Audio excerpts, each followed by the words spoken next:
Good morning, everybody, and welcome to Coffee with Scott Adams. It's a highlight of civilization. I know, it doesn't seem like that every day, does it? But today it is. It's a highlight of civilization.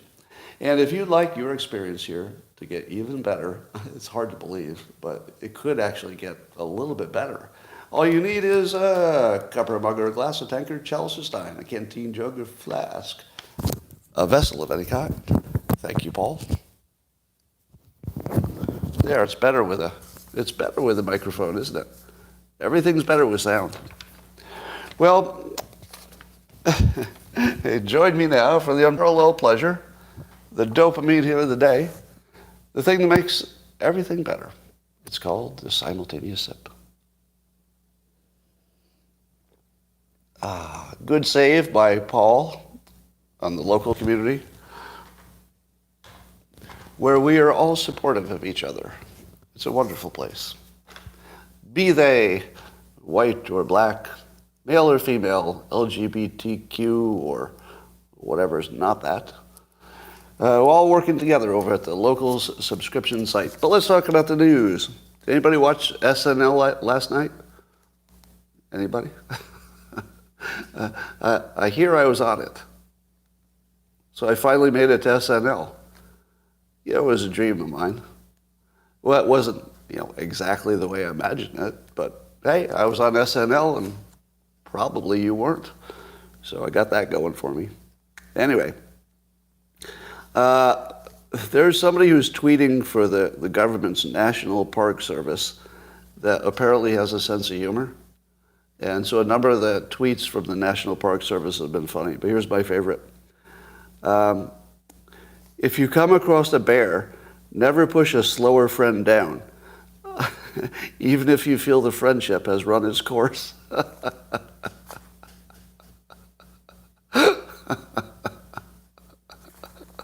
Now that's some good tweeting. That is some good tweeting. I think on SNL I was on the Weekend Update, so nobody played me as a character. There's tragic news today that Trump advisor Kellyanne Conway and husband George Conway announced that they're going to get divorced. Now, who saw that coming? All right, we're private now on locals. Who saw that coming? Oh, that's right, everyone. You know what my theory was? Did you all have a theory about what was going on in that marriage? Like, it would be hard not to have a theory, right? Because you'd look at it and go, how does that work? Where George insults his wife's boss every day on television. Like, how in the world is that going to work? And I had this hypothesis I was working on, that it was sort of a sex game, where George would insult Kellyanne Conway's boss, and then she'd get home. You know what I mean? And then she would punish him for being so bad. That's the only thing I could figure out, is that she was a dominatrix and, I don't know, nothing else quite fit. But maybe it was boring and it was just a bad marriage. I would be very disappointed to hear it was exactly what it looked like. I want to know there's some whole backstory that we'll never know, like something really interesting, but probably not. Probably not. I asked this question on Twitter, speaking of famous people in the news.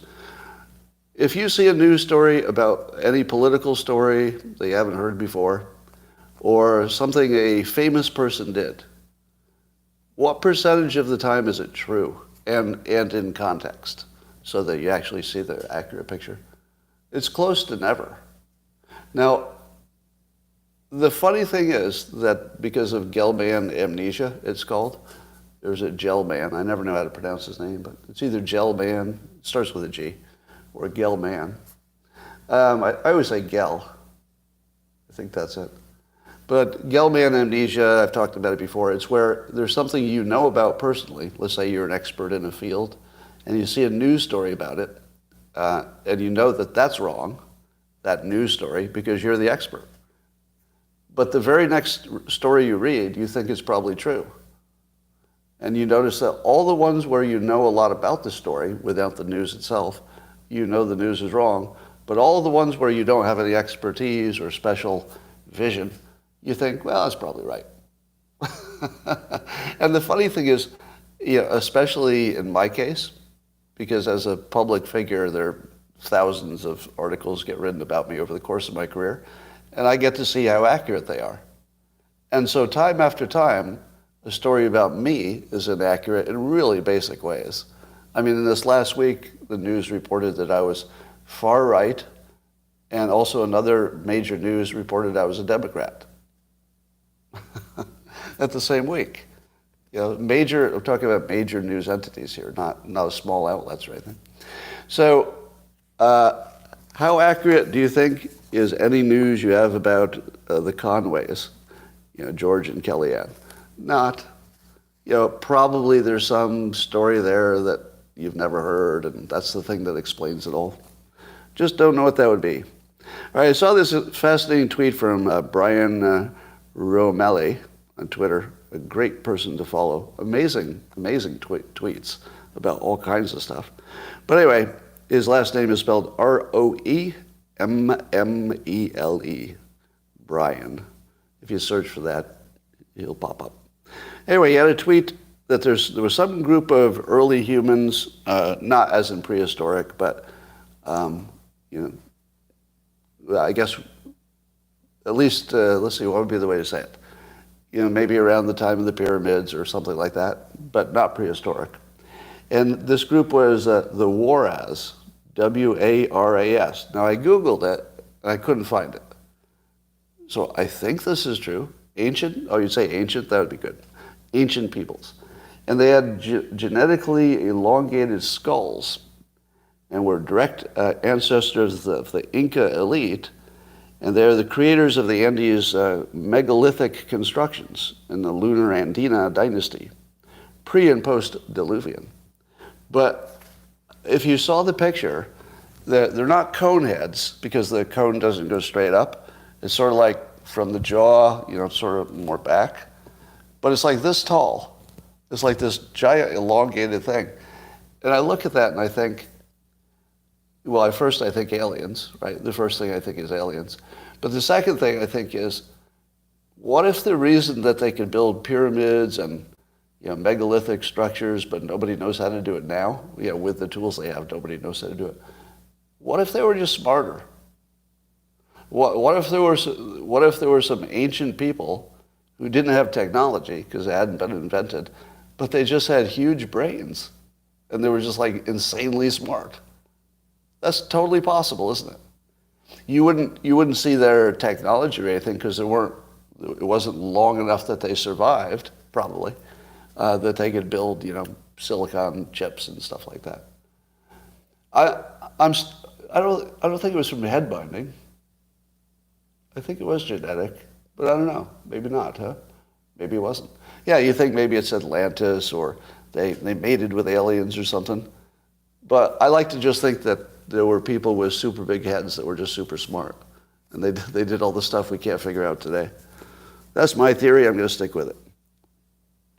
All right, I'll talk about my drama a little bit later, but we'll get to that. I came up with a word. I coined a word that I think you might find useful, both at work and on social media. Have you ever been in this kind of conversation where somebody would say, XYZ is true, and you say, no, that was debunked a long time ago. And then what's the next thing they say? Well, let's see a link to that. Where's that proof? Show me the proof. And here's my new word to dismiss them. As I tweeted today, I'm not your Google bitch. Everyone has access to that tool. Now, the important part is Google bitch is one word. It's not Google space bitch. Because that would sound, I'm not your Google bitch. So that would be confusing. It's one word. You're a Google bitch. No, I'm not your Google bitch. You have access to the tool. You can Google yourself. So try it out. You might like it. Yeah. I'm not your Google bitch. There are blizzards in California. So apparently to all you Californians in Texas, hell froze over. Am I right? Okay, I just had to put that one in there. But when you have a snowstorm in California and people are not ready, because apparently it's snowing in some places they're not used to it, they've got blizzards, like, a lot of snow where there shouldn't be any. And people are running out of supplies. They can't get anywhere. There's medical problems. It's pretty bad. And I was reading a Joel Pollack article in Breitbart today. Apparently Newsom's on vacation. I guess he declared some kind of a state emergency or something that might help. And I'm not entirely sure how much the government needs to be there in a snowstorm. But it's notable. It's notable because we talk about Trump going to Ohio, and everybody thought that was the greatest thing. This whole business of leaders visiting disaster places, it feels like it's just essential, doesn't it? There was a time I used to dismiss it as just a photo op. I thought it was just something for the benefit of the politician, but I don't think it's for the benefit of the politician anymore. I used to think that was the only reason it happened. Oh, the president has to get some TV time to look empathetic. It's good for his voting. But I feel like it's just good for the people, right? Like if the president visits, I feel like all of the support people who help in a disaster are going to up their game. Like you don't want the president to hit the ground and start complaining about FEMA. Right? You don't want everybody coming up to the president saying, we're not getting any help. So as soon as the president says, I'm going to visit, I got a feeling everybody just takes it up a level. So it's probably a good thing. Can you believe that, I think he's the top tennis player in the world, male tennis player, Djokovic, he can't get a vaccine waiver request for the United States still. He's actually banned from playing tennis in the U.S. Open. I thought I was reading news from the past. Can you believe that? And then apparently, I think Congress is trying to get an exception for him. And Thomas Massey accurately points out, why would you make an exception for one person when you should just get rid of the whole thing? It doesn't make sense to do a whole legislation just for one person when it all has to go away. And why would you do it for one person?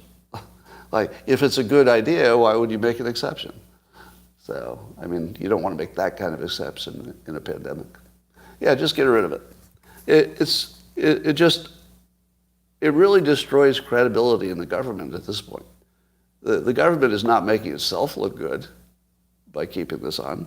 They might want to make themselves look good, if not us. I saw this quote on Twitter. Everyone I know, from hairdresser to the butcher, says that they no longer watch the news on TV or read the newspaper. Now, because I do this and I have an audience that follows the news, I am so in my own bubble about what the average person pays attention to. It's hard for me to even conceive. But I will tell you that here's a conversation I have on a regular basis with ordinary people. Now, by ordinary, I mean normal, as opposed to freaks like us who are obsessing on the news and social media. Here's a typical conversation which I've had a number of times. So you know Jordan Peterson, right? And then I think I'm going to go on to my story, and then I get, who? Jordan Peterson. What? Who? You've never heard of Jordan Peterson? No. Seriously. I don't know how many times I've had this conversation. Seriously.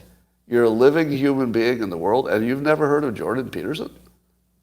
And then I can do the same thing with Andrew Tate. You think everybody knows Andrew Tate. But I've had this conversation. All right, so, Andrew Tate has cancer or whatever. He doesn't. That was a rumor. And people will be like, who? Never heard of him. People who don't know Elon Musk. Yeah, it's hard to really wrap your head around what your world is like if you're not obsessing on this stuff like we are. Well, why would it be that people don't follow the news? Why would it be? Well, if you saw a tweet by the Rasmussen poll people today mocking The Economist and fact-checking them for a shoddy hit piece on me. So I feel like The Economist used to be a respectable publication. But then you see how many facts they got wrong, because Rasmussen just called it out in the article one at a time. It's just crazy. It's just crazy. And Rasmussen only called out the errors they made talking about the poll. And there's still, it was like 2 pages with edits and shit. That's not even starting the conversation about me, and the article was about me. I didn't read it, of course. But imagine how many errors there were, or misinterpretations, I guess would be better, in that. Do you think anything in that article, and I haven't read it, but besides the polling stuff that they got wrong, and keep in mind, they got the polling stuff wrong, and they're The Economist. That's the stuff they should get right. They should get that right. You bet it's a good read. Well, I doubt it, unless you want the truth. All right, so The Economist and pretty much all the news about me. Well, let me ask you. For those of you who know the entire 3-act story about me, the recent racist rant drama, but only the people who know the full 3 acts, including yesterday's video, right? Now, you know that I called it in advance. I told you it was a 3-act play, and then I delivered all 3 acts. Now, if you've watched the news coverage, but you've also watched me from the beginning, how accurate was the news about me? Go. How accurate was the news about me in this situation? I'm seeing 0 to 25%. Yeah, maybe 25%. Nobody's got over 50% yet. So there's nobody who's aware of the story from start to finish who thinks that the news coverage in the major media, we're talking about your most trusted sources, it's completely wrong. Now, social media is even worse in terms of their understanding of what happened, but it's not their job to be right. The users on Twitter can be excused for being fooled by the news, which those of you who know the actual story. Now, one of the things you learn by watching my story, because I'm so transparent and you've seen me for a while, you know with your own certainty what parts of the story are wrong.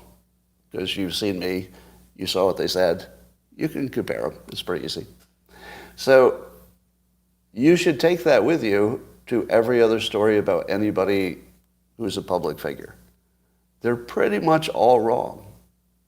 And wrong in the most important ways. I'm not talking about you got a date wrong or something like that. Fundamentally, most of them are wrong. Now, there's some major stories about me coming out, maybe today, I don't know, or early this week. Watch how wrong those stories are. It'll be sensational, like really crazy, but fun to watch.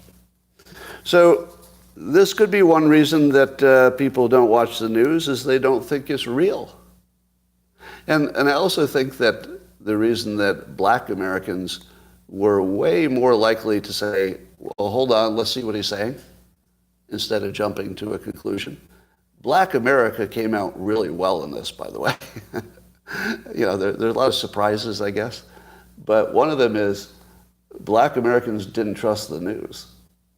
So they listened to what I had to say. They're like, well, that doesn't sound good, but what are you saying? And then when I said it, I would get completely reasonable responses. Mostly, right? There's always some radicals. But mostly, people were curious. I explained it. We had a good conversation. And it was pretty good. And I continued to get invitations from black podcasters who want to know more. And I will happily give it to them. So here's a little pattern I noticed. Now, this is just pattern recognition, and I'm not going to say this is science or a fact. But I want to see if it sounds like a pattern you've noticed. It goes like this. Both the right and the left will sometimes believe things that are untrue. Can we agree on that? It's not limited to one side. We do agree on that, right? That both the left and the right can be wrong about stuff? Okay. But there's something different about how wrong they are and why. There's a difference in the wrongness. And see if you've noticed this pattern. That the left's untruths are more likely to be deliberate hoaxes. And the things that the right believes that are not true, usually are organically, they came up from other Republicans or conservatives. You know, there's usually somebody who believes something's true, and they put it on the internet, 4chan or Reddit or someplace, and then other people see it and they go, that's very convincing, I'll believe that too. So that's a real qualitative difference. The left is actually concocting hoaxes that are rather elaborate. Everything from Hunter's laptop was Russian disinformation to the Russia collusion hoax to there's a lot of complexity to keep the drinking bleach hoax alive and the fine people hoax alive. These are manufactured hoaxes. Now the drinking bleach and the fine people is manufactured in the sense that it's an obvious taking stuff out of context. It's just obviously. If you've seen the context, it's obvious how the hoaxes were done. So, do you see this? Do you see the pattern? And what it means is that the left plays elaborate hoaxes on themselves. Because although the hoax is meant for everybody, the people on the right don't believe them. Did you ever believe Russia collusion? Was there ever a moment, because most of you lean right if you're watching this, did you ever think that Hunter's laptop, did you ever think it wasn't real? I never thought that. It never even occurred to me that it wasn't real. Of course I thought it was real. So, I was just guessing, speculating, because I didn't know. But I think that the left's lies are as much about getting the people on the left to conform and vote for them.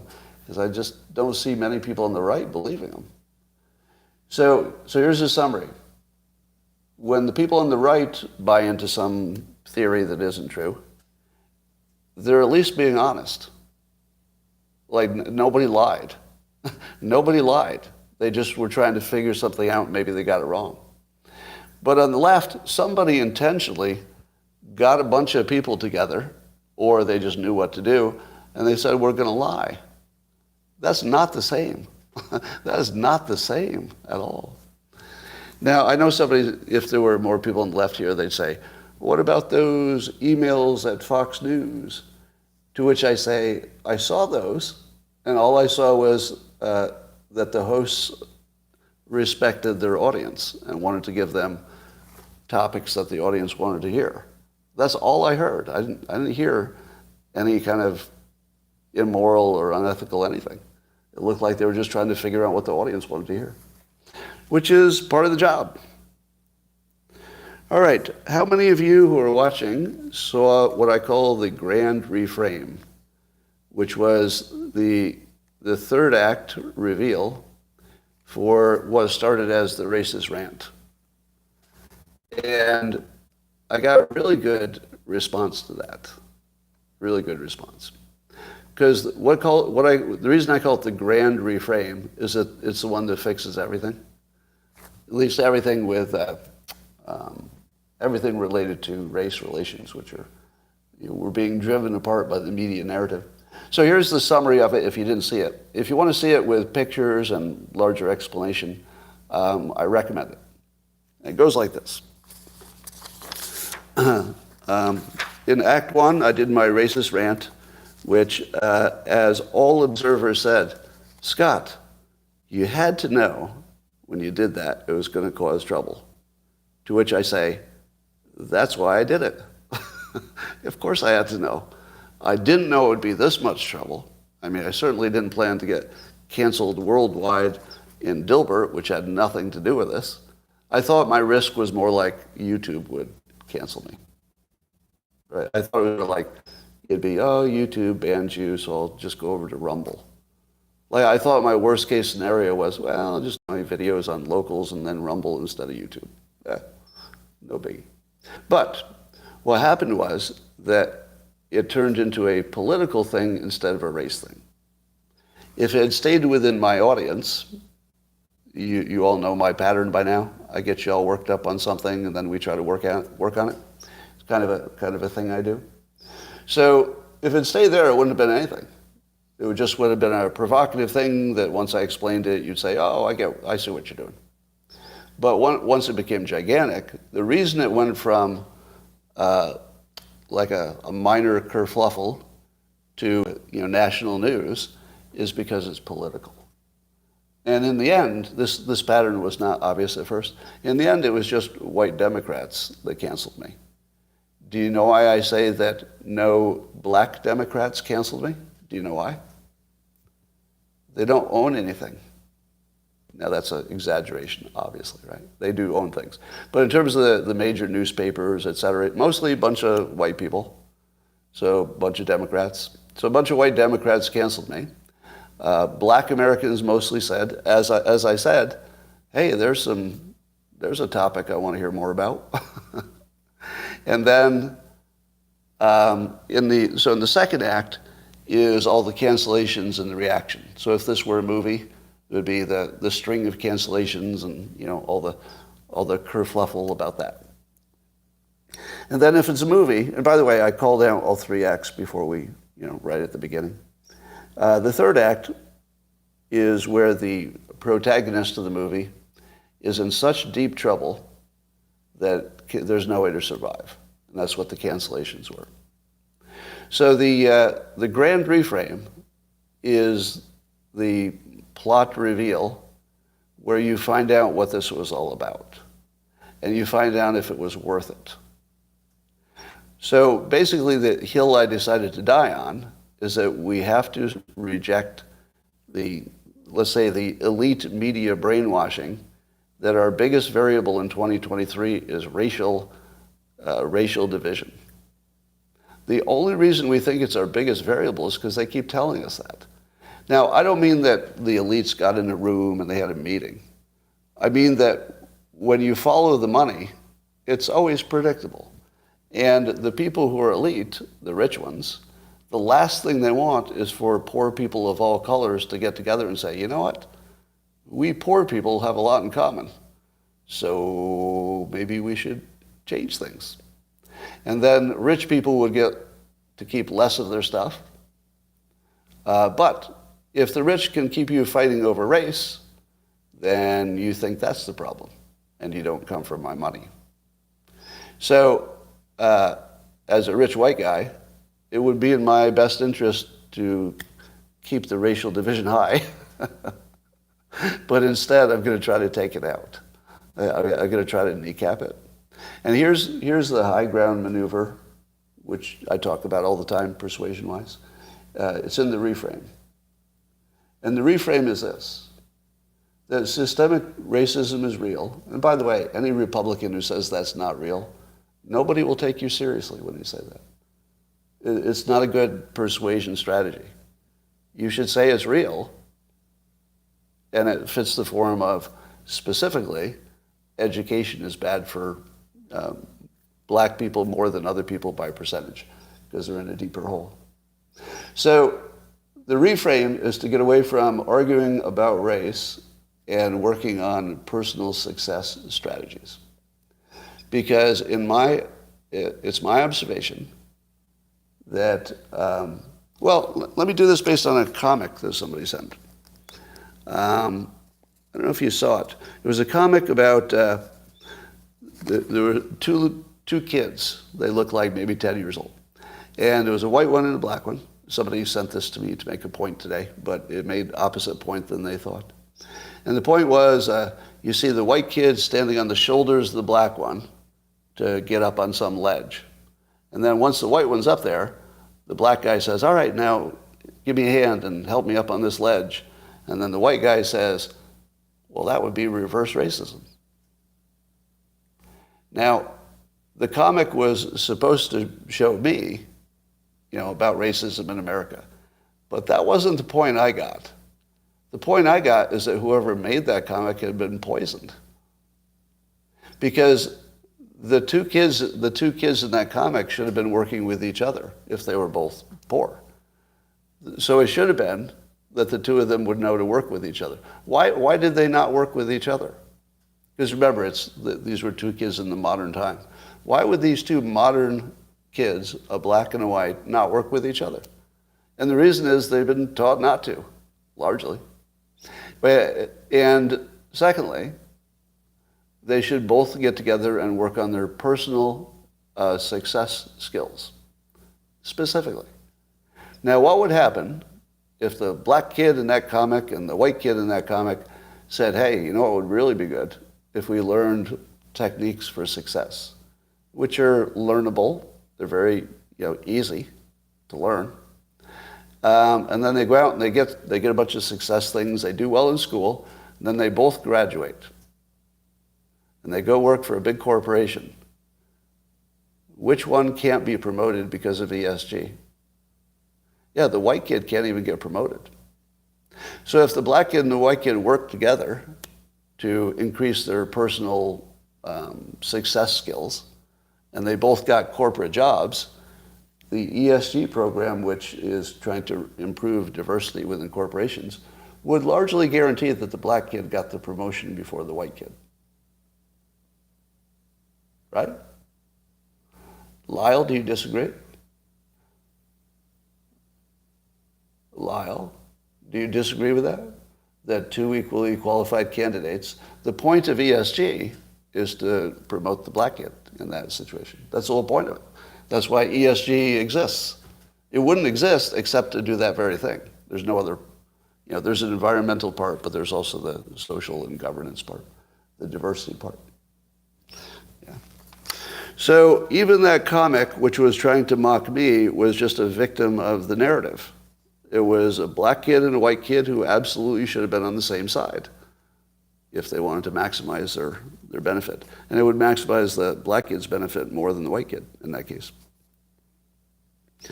All right. Here's Dr. Joel Brown. He's a good tweeter. And he said, Dr. Joel Brown is black, which is important to this story. It wouldn't be important otherwise, but it's important to this story. And he tweets, we need to stop referring to a race of people as a community. The black or white community is a false category that arbitrarily bunches people together as a cohesive, interdependent group based on the relative proportion of melanin in their skin. It's a persuasive illusion. Perfect.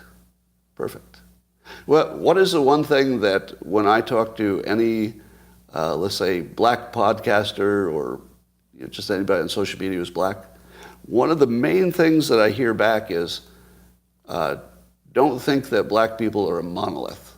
We're all diverse. We have different, some are conservative, blah, blah, blah. And of course. Does anybody believe that's not true? Is there any group of people where they're all alike? I've never seen one. So this is a good point. When we say it's a community, what exactly does that mean? I feel like you're averaging things that shouldn't be averaged or clumping things that don't need to be clumped. This is all part of the weird media narrative, isn't it?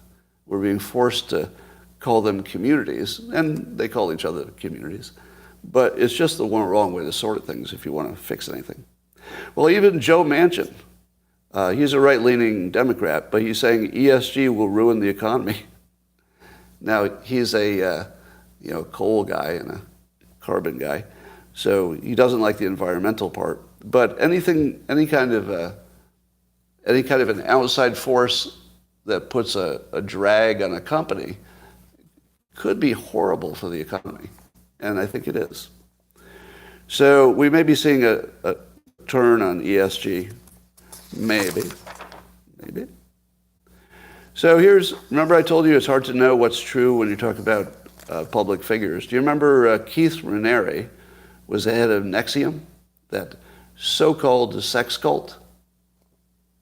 And he got convicted of, I don't know how much he got convicted of the cult stuff, but the biggest problem was he got convicted for some underage stuff. So a teenage girl. That was the allegation. Now there are 7 forensic experts who confirmed that FBI agents manipulated the key evidence, the photographs, or more than one, I don't know, found on his laptop. So apparently there's evidence or an allegation based on evidence that the FBI planted evidence on his laptop. Now, when you read the story initially, didn't you just assume he was guilty? He might be. I don't know. I don't know if he's guilty or innocent, but I know 7 forensic experts say the FBI planted the key evidence, and that was pretty important evidence. It's not the only evidence, so I'm not going to defend him. Somebody always says, "You apologist." No, I'm not defending him. I'm describing that the news about him, I don't think you could trust any of it. You know, the whole sex cult part of it was completely misinterpreted. Like, you know, because I talked to Nikki Klein, so I had a better idea what was happening there than the news did, apparently. So pretty much everything about that story was misleading or just flat out wrong, or possibly faked. I don't know. What about the Andrew Tate story? We already had cancer, but then that turned out not to be true. Now, last night, Tucker Carlson got into this, and he was talking about how the Tate brothers have been held for months on no specific charges, although we've heard all kinds of allegations. And Tucker seemed to suggest that the real story is that he pissed off, I think, the Biden administration, and the Biden administration might have leaned on Romania to pick him up, and now they're looking for a crime. Now, I don't know if that's true. I do not know if that's true. But do you think, here's a general question, do you think that what we know about the Tate story is accurate? Do you think anything we know about that story is true? Almost impossible. It's almost impossible that that story is true. Now, I'm not saying he did nothing wrong, because remember, I hate him personally. I hate Andrew Tate for just personal reasons, not based on what he says. But I don't believe anything about that story, except that he's probably in a Romanian custody. But pretty much the interpretation and why and all that, who knows? Who knows? He could have got picked up to be shook down, and they're trying to get his Bitcoin from him. Could be that the Biden administration did something. Could be some other country. Could be an individual who had a problem. It could be anything. But the one thing you can rule out is the way it's reported. That's the only thing you can rule out when it comes to famous people. You can always rule out the specific way it's reported. That's definitely not true. We don't know what is true, but that you can rule that out because it's almost never the case. How many hoaxes have there been about Trump? I keep an updated list of Trump-related hoaxes.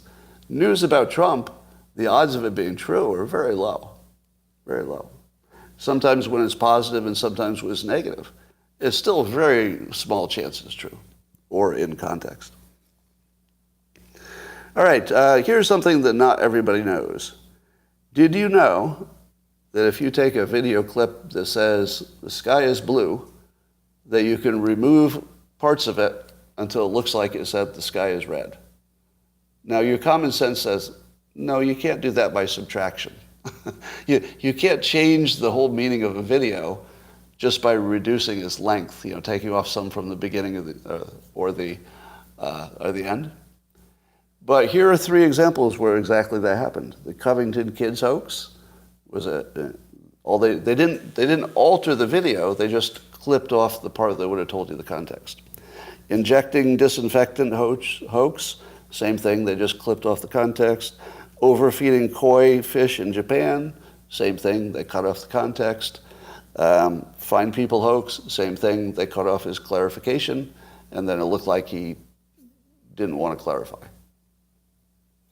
So those are 4 well-documented cases where if you said, I saw the video, I saw it myself, you were completely wrong. I can put comments on slow mode. I didn't know that was a thing. I'll look into that. So YouTube has a slow mode for comments, but then you'll never see your comment. Yeah, it's sort of a trade-off. All right. Well, so here's my bottom line of this. In 2023, now you could be forgiven up until the last few years for believing that if you saw it on video, that's all you needed to know. That was the end of the story. But in 2023, anytime on social media you say something like, I saw the video and there's no other way to interpret it, that sounds dumb. That sounds dumb. Now, I'm not saying this is like a generic case. You might be right. But if you believe that you're right because you saw the video, that's dumb. 20 years ago, if you saw the video, it was probably accurate. Probably. But today, if you see a video and you say, no, I know what I saw, it's on the video, that's it. That's just dumb. Because there are too many examples where the exact problem of reversing its meaning just by cutting off a piece of the video, you don't know the difference. You can't tell. So never, ever be dumb enough to say, I know it's true because I saw the video and there's no other way to interpret it. No other way. It just sounds dumb. All right. What else is going on? I have a theory that this upcoming presidential election, the most effective campaign video will be made by an amateur using AI tools. What do you think of that prediction? Now, there'll be tons of campaign ads. You'll see them. Most of them will be standard. But I believe somebody will use AI to make the most effective campaign ad. And I would further predict that in the future, that's the only kind you're going to see. Because making real ads is pretty expensive. But if your followers are making your own ads, some of them might be better than anything you could have done, if there are enough of them. So that's my prediction. There'll be an AI-made, or at least aided, campaign video, and it'll be the best one of the 2024 election. All right, how many of you saw Trump at CPAC? Gave a big speech. I note that it got basically no coverage. I think CNN had one opinion person talk about it. All right, here's my bottom line on Trump. As you know, most of you, I'm a single issue voter this time, and my single issue is fentanyl. So I'm liking Vivek Ramaswamy, both because he's smart and he's younger. I think we need a younger president, but he's really hard on fentanyl. Now, Trump is also tough on fentanyl, but I liked Vivek's focus on it for now. Anyway, so the bottom line is I'm not currently endorsing Trump. I might later, if he wins the nomination, and depends who he's running against, blah, blah, blah. But, I mean, have you heard that, RFK Jr. might run as a Democrat? Is that true? Is that like a true rumor? Bobby Kennedy?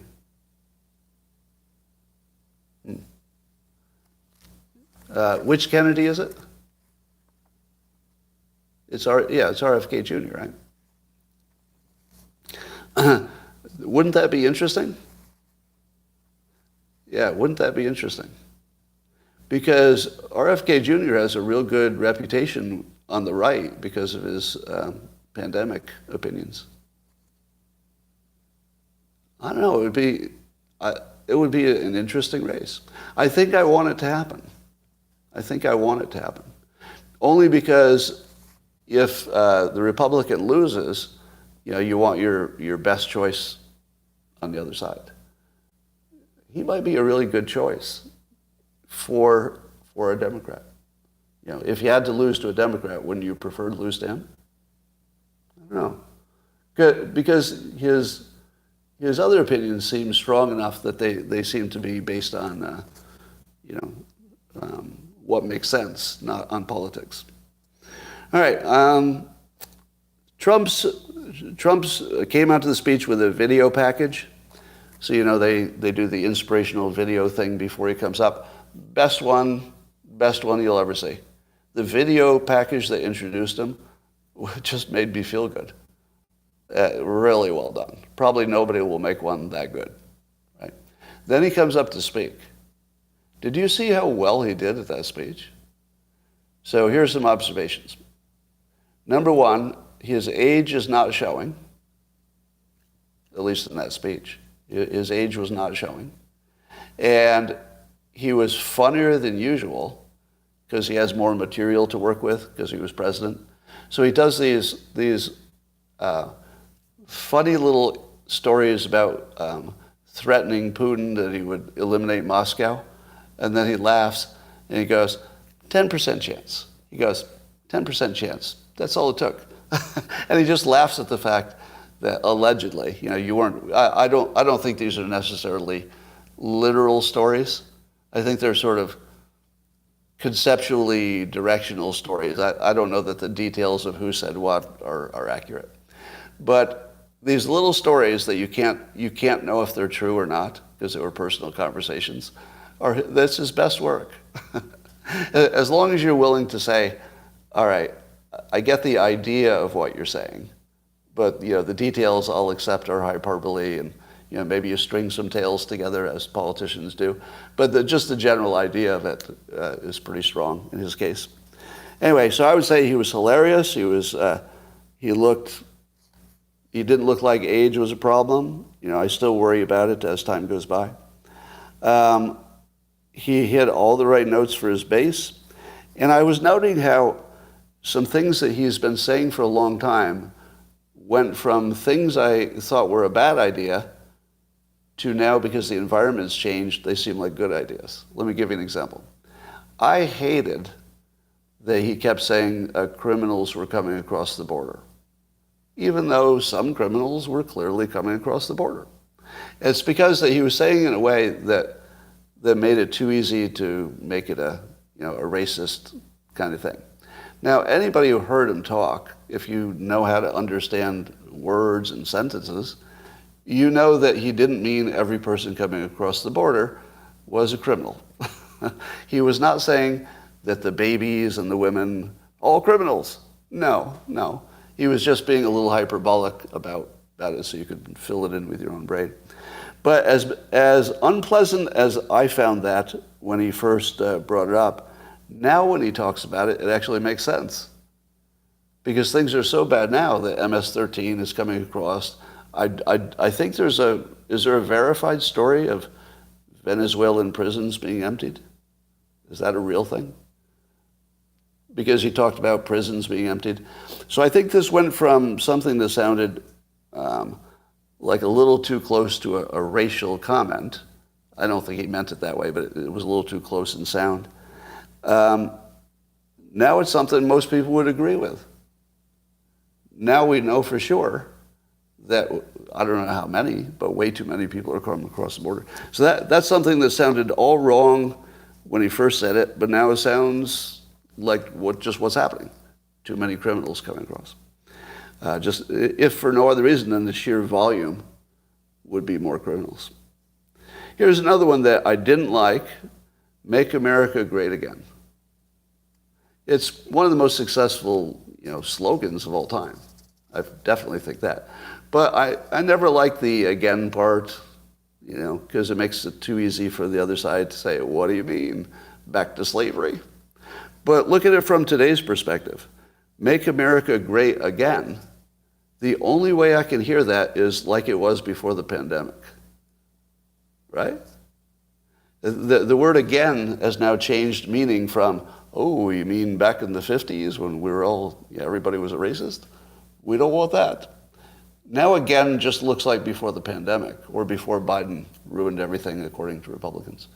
So isn't that weird that two of the things that were his biggest weaknesses, because the situation has changed, now look right on point? I didn't see that coming.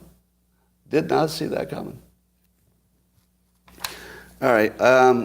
He made more good points than I want to mention. I would say that if you're wondering, what is the strength of 2023 Trump compared to 2016 and 2020 Trump, if I based it only on this, he is at his highest peak of ability. This was pretty sensational, actually. And when you watch it, there's a thing you can't get out of your head. And see if you all have the same thing in your head. When Trump is talking and he's really on point, like he was at CPAC, you say to yourself, nobody could do that better. Like, not even close. The way he held that audience, oh my God. Reagan was a superpower. Obama, tons of charisma, great public speaker in his way. But I watched practically his whole speech, and I don't really watch political speeches. But I was riveted. The whole time I was like, well, that's interesting. Oh, that's funny. Oh, that's interesting. Oh, that's funny. He kept me glued to it. And nobody is in his class.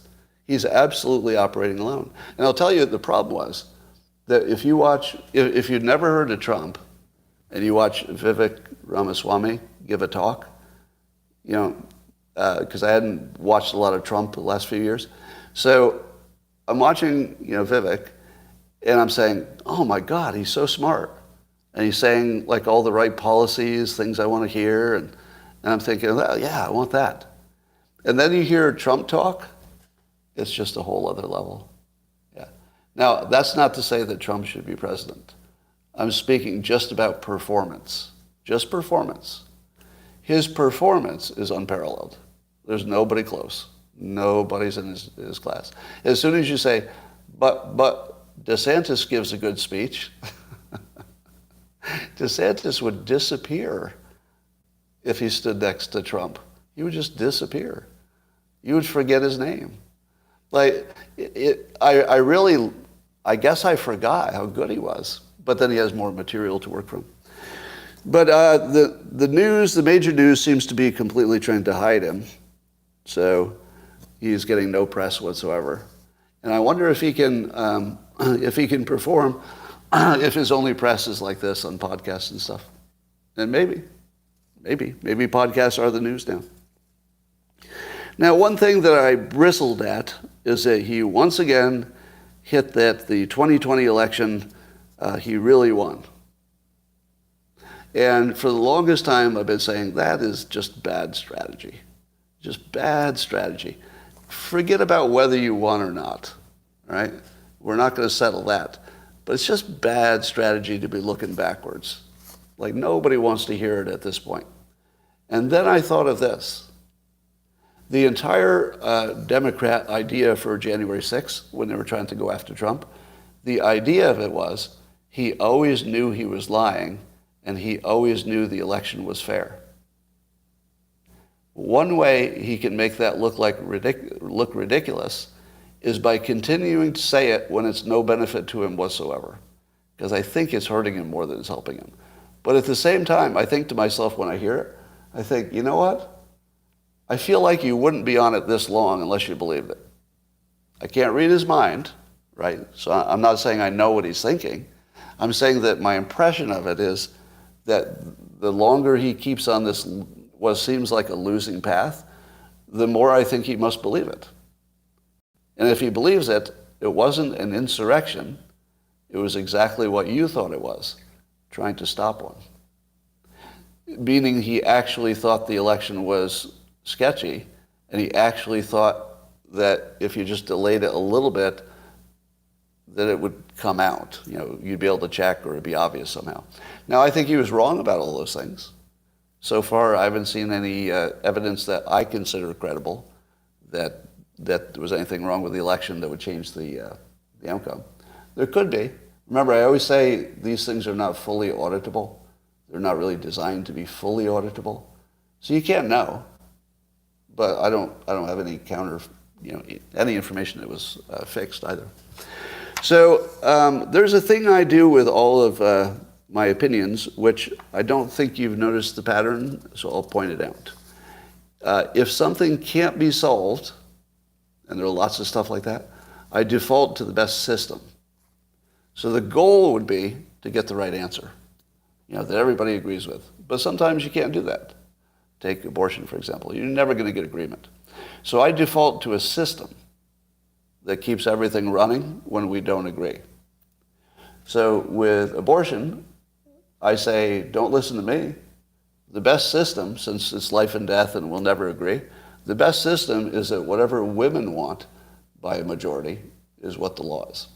Now, it might be different by state, but now I'm not saying that men don't have a right to vote. Men, you do whatever you want. I'm just saying that the system that's most stable is where women decide on abortion. The system that's most stable is that where men largely are the ones who decide on circumcision. You could argue, as some have, and I think this is less true than it was, that a decision to go to war should be a male decision because it's the men that are going to go die.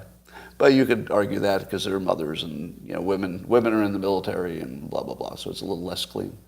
But I prefer a system. So when I looked at the election claims, I didn't know if the claims of bad election were true or not, but I was pretty sure that we wouldn't be able to prove them in any time soon. And in that situation, I default to the system, which is I'd rather get this election over with and just get on with running the country. So I tend to not quibble about small goal things, although this wasn't small, it was pretty big. I don't quibble about the goal if getting that right means you break the system. I like the system to stay strong even when it's giving you wrong answers, because you don't want to break the whole system. You want to fix it and tweak it. All right. So maybe Trump is doing that as a strategy to show that he really does believe the election was stolen, in which case, that is, to me, that seems like a complete defense for January 6th. Now, I don't think there were any charges, but people are still going to be accusing him. And to me, it's a complete defense. And I don't know if I have no idea if he believes it. I kind of think he does. That would be my guess, but I can't read his mind. All right. I made a list of all the racist things I support. It turns out it's a pretty long list. Would you like to hear all the racist things I support? I support historically black colleges. Pretty racist. But the good kind. I have historically supported affirmative action, although I lost 2 jobs because of it, which is not a speculation. That's what my boss told me in both cases. Your career's over because you can't get promoted. You're a white man. Directly. They didn't say your career's over. They said you can't get promoted, which was the same thing. So I agreed with affirmative action, although I think it needs to be reconsidered in 2023 because it might be causing more ill will than it's solving. So I think it needs to be looked at. But affirmative action is totally racist, and I supported that. Black History Month, pretty racist. I don't think we have a month for all the other groups, do we? If everybody doesn't have a month, that's racist, and I support it. I like Black History Month. To me, it's like, okay, the black Americans have slavery, they got some complaints. Yeah, let's have a month. Let's celebrate some successes and stuff like that. So it's racist, but I like it. I'm okay with it. I supported Obama for president. I can't remember if I actually voted. I don't think I did. But I supported him in no small part because he was black. Because I thought it was just good for the country. I think I was wrong. I may have been wrong. But because he was black, I supported him more. That's totally racist. That's completely racist. But it's the good kind. Here are some things I oppose that are racist on their own. But when you oppose racist things, you are a racist because you can't avoid it. For example, ESG is racist because it's preference for different races. And I oppose it. If you oppose something that's racist and it were changed, it would be changed to a different racial benefit and cost, which is racist. Anytime you do any policy, good or bad, that depends on race, racist. So by opposing a racist ESG, that makes me definitely a racist.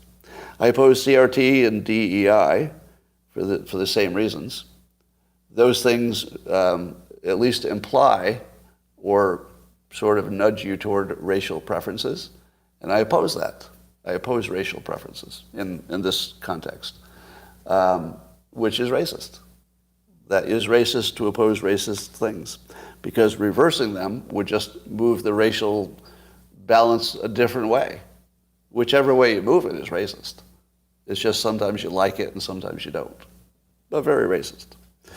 How about lowering college admission standards for diversity? Well, that's racist, and I oppose it. So because I oppose it and it's racist, if you were to reverse it, it would have a different racial outcome, which is racist by definition. I like strong border security.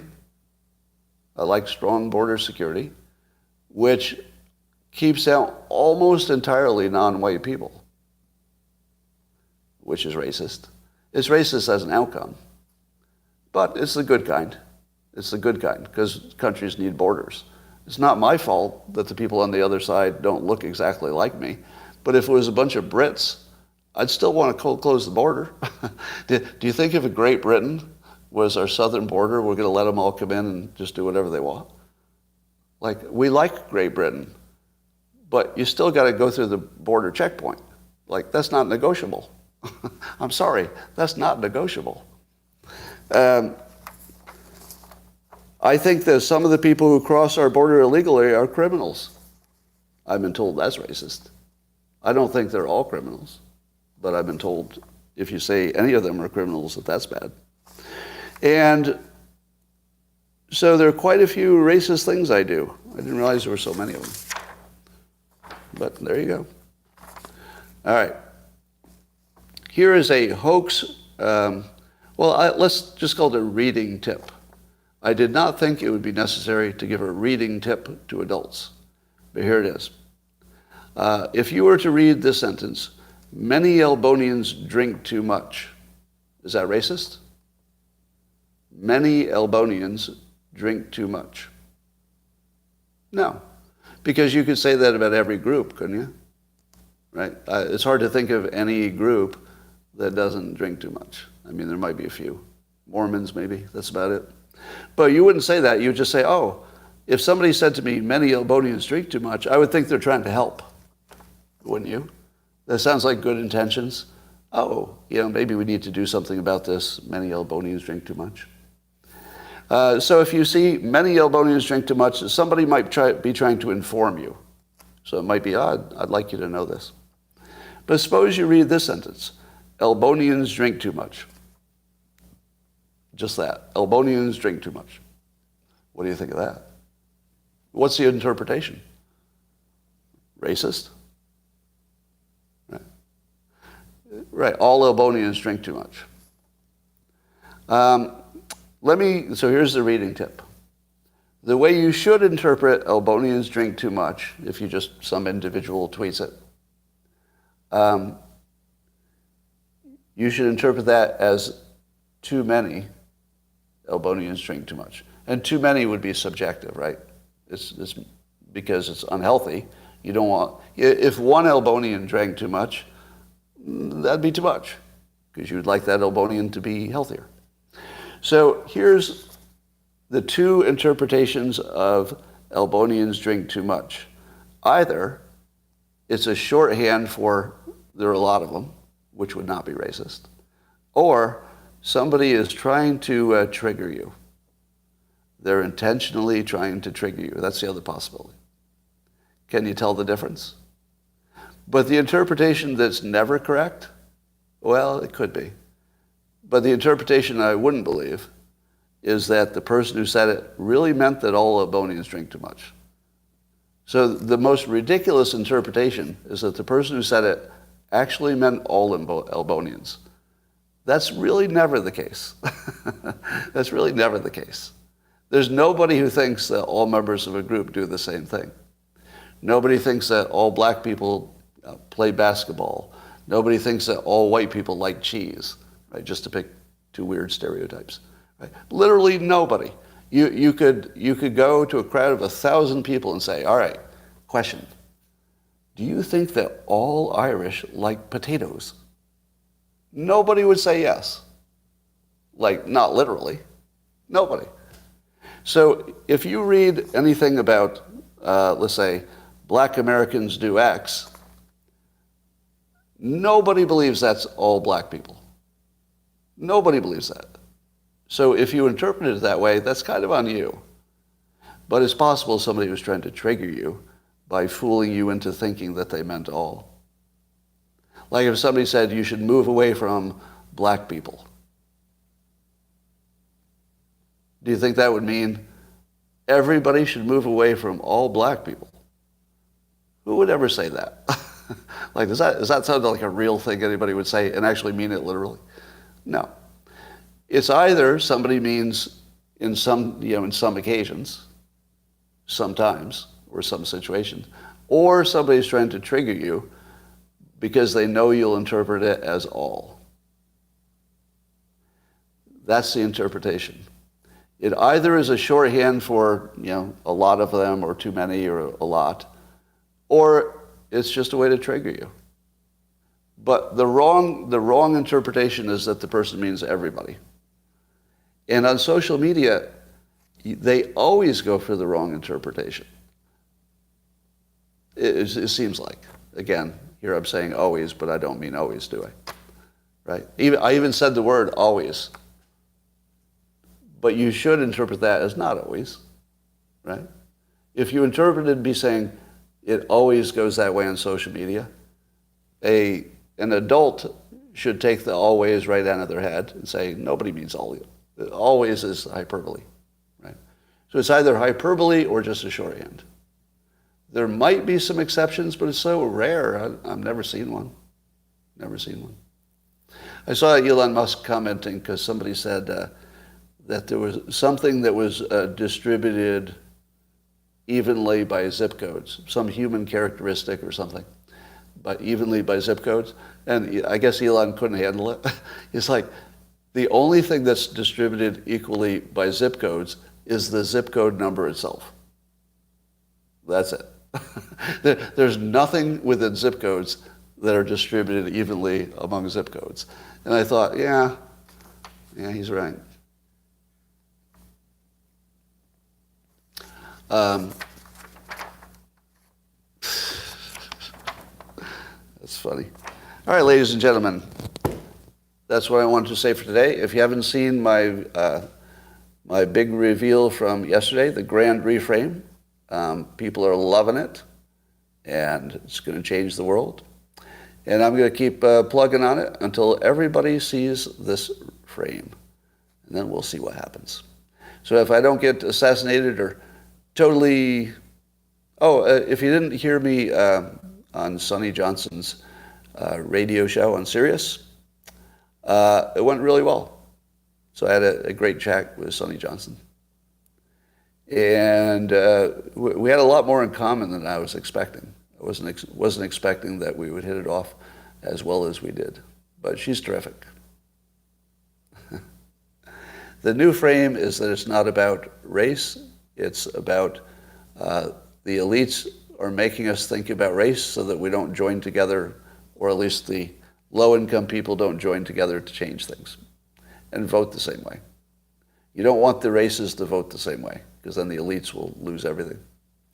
So the better frame is that individuals should work on their self-success strategies, which are not taught in school.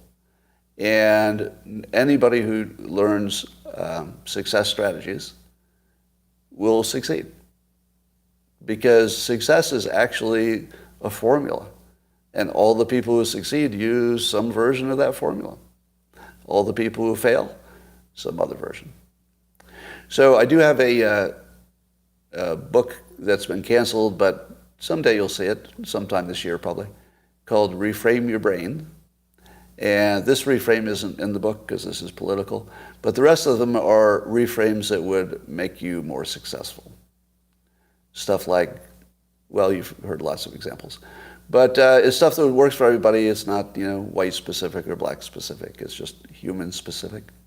And if you want to change your life, look for reframes. If you don't think they're powerful, I'm going to ask my audience now, and those of you who don't know, watch the other answers.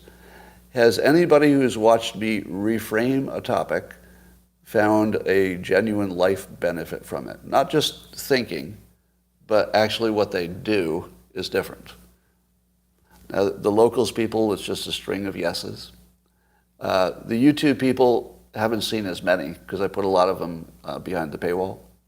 But you can see the yeses coming through also on YouTube, right? Now, keep in mind, even though this is a friendly audience, this is people who came to see me, what they're answering is that at some point, I said a sentence that changed their life. All of these yeses are confirming that at one point, I said a sentence that changed their life. The one you might know about is alcohol is poison. Now, I don't think I'm the first person who ever said it, but I've been popularizing it for years. And the people on locals tell me all the time that they quit drinking because of one sentence. And the other reframes, I call that a reframe, the other reframes in my book are that powerful. So you'd have well over 100 sentences that just take your mind to a different place, and you'd know exactly what's happening. It wouldn't be like hypnosis or something. You would know what's happening, and it would fix a whole bunch of different problems, from mental health to career to social life to everything. So by far, it's the most powerful book I've ever written. By powerful, I mean nobody's going to be the same after reading it. It would be almost impossible to finish that book with that many reframes and not come out of it a different person. And I'm not sure how many self-help type books could make that claim, but this one it'll change everybody. I'm positive. That's why I think it might be my biggest book, even canceled. Even canceled, I'm going to, and maybe that helps, in a weird way. But even canceled, I'm going to predict it's my biggest book. That's what I think. Yeah, it's insane how good it is. And I don't say that about my other books, by the way. I mean, I've told you which ones I like the best and stuff, but I've never said this. This is different. This is not like a book. This is like a software upgrade to your user interface, basically. All right. YouTube, I'm going to say bye. Thanks for being here. Have a great Sunday. And, I'll be on Chris Cuomo's show Monday. That's live. I'll be there for an hour. And I believe it's 8 p.m. Eastern Time, 5 p.m. California. Now, if you've noticed who I'm talking to in terms of talking live, I'm trying to pick people, only talking to people that the audience will not believe is my best friend. Because if friendly people talk to me, what's the point, right? I want somebody who's not going to be afraid to go after it. So because Chris Cuomo is associated with CNN, where he used to work, most of the audience will say, okay, there's somebody from the left. They're not going to give him a break. So we'll see how that goes. Right? So that's your teaser. If you don't want to watch that, I don't know. Could be good. Could be good. Yeah, I don't like it when you do the Frito stuff. I don't dig that at all. Right? Yeah, for some reason, why is it okay to do racial stuff about Italians? Why is that okay? That's not okay. Yeah, don't do that. I think you think that it's not that racially insensitive, but maybe you're not Italian. I wouldn't like it. If I were Italian, I wouldn't like that at all. So don't do that. I mean, it's free speech. You can do whatever the hell you want. But I don't recommend it. It's not a good look. Yeah, it's not cool. All right, watch that tomorrow, and I'll see you then.